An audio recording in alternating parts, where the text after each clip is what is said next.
Assalamualaikum warahmatullahi wabarakatuh. Saya Abang Muhammad Rizwan. Saya dan rakan-rakan saya dari kumpulan 3 kelas PAK 4A Teknologi Otomotif Komersial. Kod subjek VT3 Vehicle Teknologi 3 di bawah bimbingan Encik Muhammad Syahizan bin Muhammad Sahid. Okey, di hadapan saya ini terdapat auto transmission gearbox yang digunakan pakai pada kereta perdana 4 lejang serta kereta Wira 1.6. Setiap gearbox mempunyai kodnya tersendiri. Okey, bagi kod gearbox ini ialah KF4A222. Saya Ahmad Najmi ingin menunjukkan cara-cara untuk membuka gearbox perdana 4 piston ataupun gearbox Wira 1.6. Memula kita perlu buka casing ni.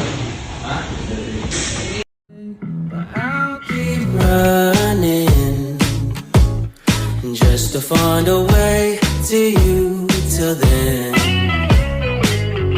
I've been running from it, tired of running from it, scared of feeling something else, like I'm trying to get up out of this hole. Ini cara untuk membuka oil pump. I tried to be strong, I tried to make it work, but Seterusnya kita buka differential unit. Seterusnya kita akan buka gear shaft dia.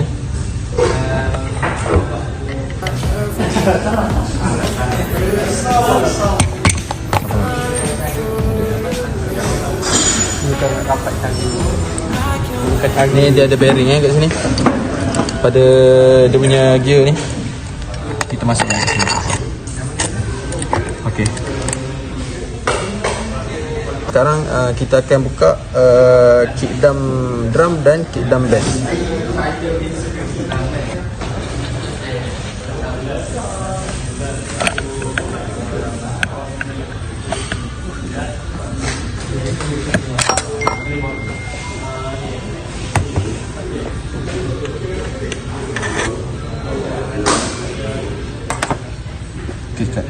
Lepas kita dah buka kick drum dan kick drum band, kita akan buka snake ring ni. Snake ring dia ada kat sini. Kalau kita boleh tengok ni keliling ni. Sekarang kita akan buka low reverse brake set. Cara nak buka low reverse brake set ni cara mudah dia, kita kena ambil 2 skru 10 dan kita akan masukkan kat sini. Okey. just to find a way to you till then. Seterusnya kita akan buka fog glass ni. Dia ada kat belakang gearbox ni. Kita boleh buka casing dia saja. Shining, never fading. Sekarang lepas kita dah buka fog glass tadi, kita akan buka oil sump dia. You knew what you take you where you want. Can feel it when we're all alone. Know you wanting something more. Okay, last kali kita akan buka overhaul body dia. Okay, sebelum tu, kalau kita nak mudahkan cara nak buka overhaul body saja, kita perlu cari skru yang bersaiz 10 kat sini. Seterusnya kita akan buka filter yang ada dalam gearbox. Show you where the garden grows. Just show me when you wanna go. I can't wait for you to come my way. I've been far away, but I'll keep running just to find a way to you till then.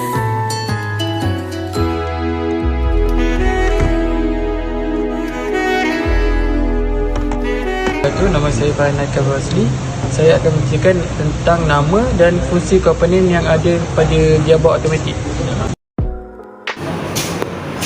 Yang pertama adalah oil pump. Oil pump ini terdiri daripada sebuah pump berbentuk bulat jika dilihat daripada atas. Ianya berfungsi untuk mengepam cahaya DF untuk dihantar ke semua bahagian transmisi.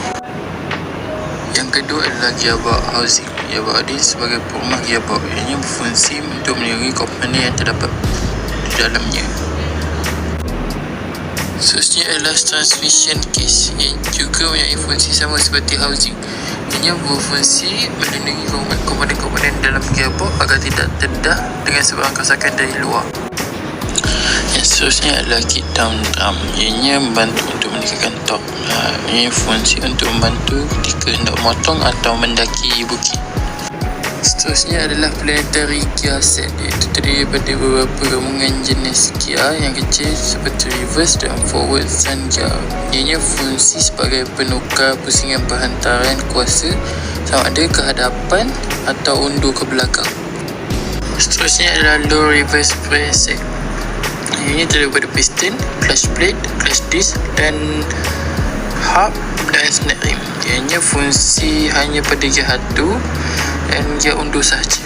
Ini adalah differential unit, komponen yang harus ada pada sebuah gearbox tidak kira automatik atau manual. Ianya fungsi untuk membezakan pusingan roda kenderaan apabila mengambil sliko. Seterusnya adalah valve body. Ianya terdiri daripada sebuah rumah yang menempatkan pelbagai jenis injak. Ia fungsi untuk mengawal perhantaran cahaya ATF ke setiap bahagian clutch. Ini adalah oil sump. Oil sump ini terdapat pada bahagian bawah gearbox, iaitu fungsi sebagai takungan bendali ATF kepada sebuah gearbox tersebut. Okey, ini adalah torque converter. Torque converter ini adalah sebuah komponen yang bentuk sebuah bulat yang terletak di antara penyambungan enjin dan transmisi. Ini terdiri daripada starter dan impler. Ia fungsi sebagai penukar torque dari enjin ke transmisi. Seterusnya adalah forward gear, iaitu gear 4. Hanya terdapat pada gearbox automatik yang mempunyai 4 gear speed. Ini fungsi untuk menambah lagi kelajuan sesebuah kenderaan. Seterusnya adalah clutch set. Clutch set ini merupakan komponen yang mesti ada dalam sistem transmisi automatik. Ini fungsi ketika penukaran gear agar gear tidak slip. Okay, seterusnya adalah snap ring. Ia sebagai pengunci kepada beberapa komponen seperti center support. Ianya fungsi mengunci sesuatu komponen agar tidak terbuka ketika sistem sedang beroperasi. Seterusnya adalah heat down bank, iaitu menukar torque daripada kuasa enjin untuk memacu roda kenderaan. Ianya fungsi untuk memastikan jumlah kuasa yang diperlukan oleh sistem ketika kenderaan tersebut dipandu. Sekian sahaja saya menceritakan tentang beberapa fungsi dan komponen yang ada pada gearbox automatik. Sekian, terima kasih. Assalamualaikum. Hari ini kita akan mengenal pasti kerosakan pada setiap komponen. Komponen yang pertama ialah mengenal pasti kerosakan pada forward gear. Cara untuk mengenal pasti kerosakan pada forward gear adalah membuka apa ini.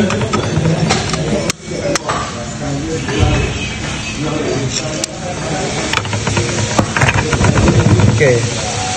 Dalam forward gear mempunyai dua disk, iaitu clutch plate dan clutch disc.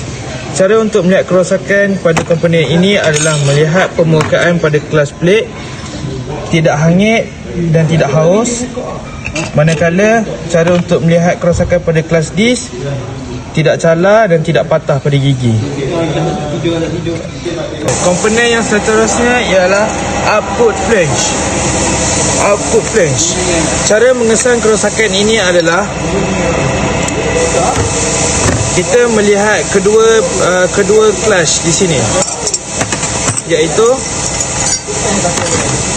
clutch plate dan clutch disc.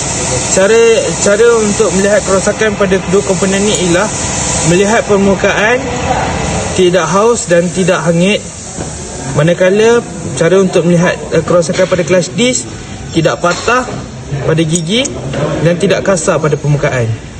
Komponen yang seterusnya ialah oil sump. Cara untuk mengenal pasti kerosakan pada komponen ini ialah melihat struktur oil sump tidak bocor dan tidak pecah.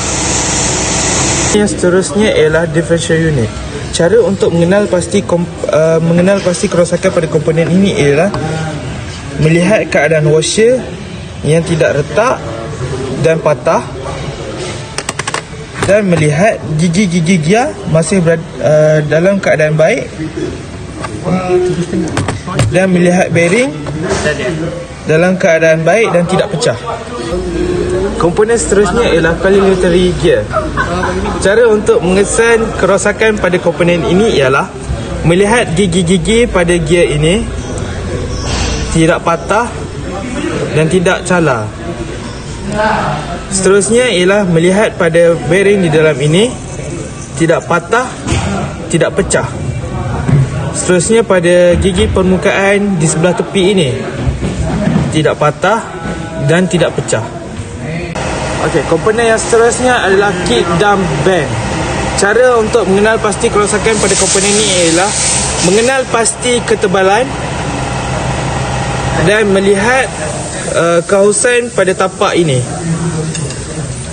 Okey, komponen yang seterusnya ialah low reverse brake set. Cara untuk mengenal pasti kerosakan pada komponen ini ialah kita haruslah membuka ini dan melihat oil ring yang berada dalam ini. Oil ring di dalam ini berada dalam keadaan baik, tidak retak dan tidak reput. Cara untuk melihat kerosakan ini seterusnya ialah kit dump drum. Cara untuk melihat kerosakan ini ialah melihat permukaan pada kit dump drum tidak hangit dan strukturnya tidak bengkok dan tiada lekuk-lekuk di kawasan permukaan ini. Komponen seterusnya ialah oil pump. Cara untuk melihat kerosakan pada oil pump ini ialah melihat oil seal pada kedudukan atas ini tidak mengalami reput dan tidak pecah, dan kita melihat gigi-gigi pada giat ini tidak pecah dan tidak retak. Seterusnya, melihat oil seal pada kedudukan sebelah tepi tidak reput dan tidak pecah. Okey, seterusnya ialah melihat oil washer di dalam komponen ini berada dalam keadaan baik, tidak kesat dan tidak patah, dan melihat pada gasket berada sekeliling ini berada dalam keadaan baik, tidak koyak dan tidak lekat.